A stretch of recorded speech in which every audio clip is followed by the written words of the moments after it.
Kilian is like the perfect dumb reach niche house. You can't go wrong with anything in their lineup. I mean, some people say that they're a little bit of a light wear, but that's perfect for me because I don't like being choked out by super beast mode fragrances. And all the fragrances have a certain elegant touch and kind of swagger to them, which is why they're one of my favorite houses.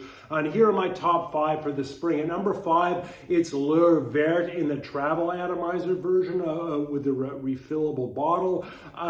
This is for licorice lovers only. There's absinthe, licorice, violet, patchouli, sandalwood to make it so creamy. It's like a kind of a black jelly bean, but it's somewhat boozy from the absinthe, and it gives you this kind of sambuca or ouzo kind of vibe, and it's really beautiful. And I wear it in the spring all the way through the summer. You can wear it in the high heat anywhere, but it's better suited for the evening. A really unique licorice-based scent. At number 4, it's Apple Brandy on the Rocks. Now, I used to own the original Apple Brandy, but I used it all up and didn't buy it again because it's a little bit too boozy. And I live in Cardiff, and to me, it smelled like apple cider, you know, like you had a really bad night out and drank too much Westons or something. It was just too boozy. It's this kind of fizzy apple and cedar, and it's just too boozy, so I didn't rebuy it. But the newer version, which I haven't bought yet, is a much cleaner, fresher version. It features cardamom at the top. There's apple, there's rum, there's brandy, there's even pineapple and vanilla and ambroxan to give it some longevity on your skin. It's basically a cleaner, fresher, less boozy take on the original, but a beautiful fragrance in its own right. And now at number 3, it's Rose Oud. Now this Rose Oud is such a beautiful Rose Oud because it's very European. It's not all that oriental. It features 2 types of rose: saffron, cinnamon, lychee, which is very unique note.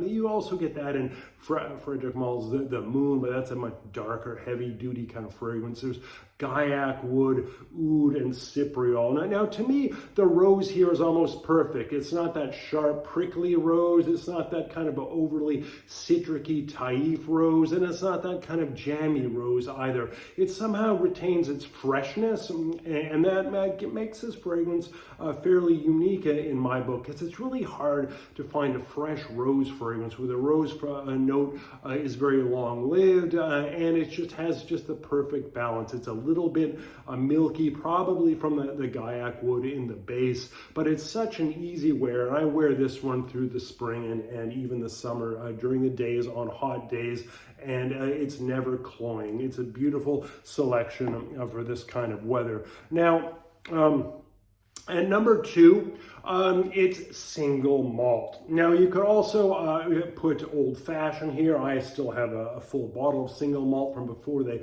discontinued it, and old fashioned is very similar, just a little bit sweeter in my opinion. This replicates a whiskey accord with plum, with wheat, with cedar, vanilla, and tolu balsam. It's a very simple note listing, and the fragrance itself is quite simple. It's basically a very light, kind of airy whiskey accord. I wouldn't wear this in the winter. It's a little bit light, but still long-lived, and that's why it's perfect for this spring weather. That's a single malt for whiskey lovers, and it's not all that boozy compared to Apple Brandy, which basically came out just before it. Some people said that this was kind of smells very similar to Apple Brandy. They just replaced the apple note with a plum note, and otherwise the 2 fragrances are very similar. Now at number 1, it's Intoxicated. Intoxicated is one of the best sort of green coffee fragrances out there. It opens with a burst of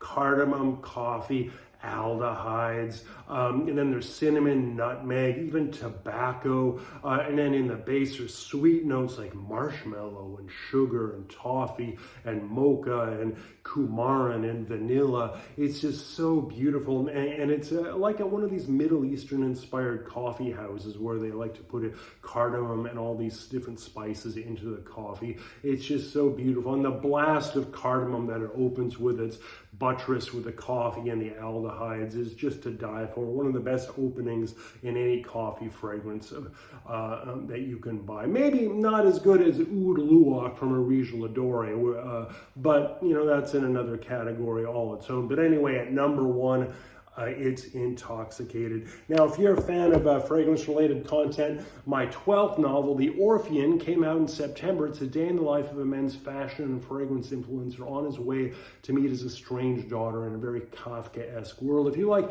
modernist and postmodernist fiction, if you like Kafka or Peter Handke, who won the Nobel Prize in 2019, or Paul Auster, who just died last year, this will be right up your alley. And it's also, in my opinion, the best perfume novel written since Patrick Susskind's Perfume. I strongly encourage you to check it out. Anyway, thanks for listening. Don't forget to like, comment, and subscribe.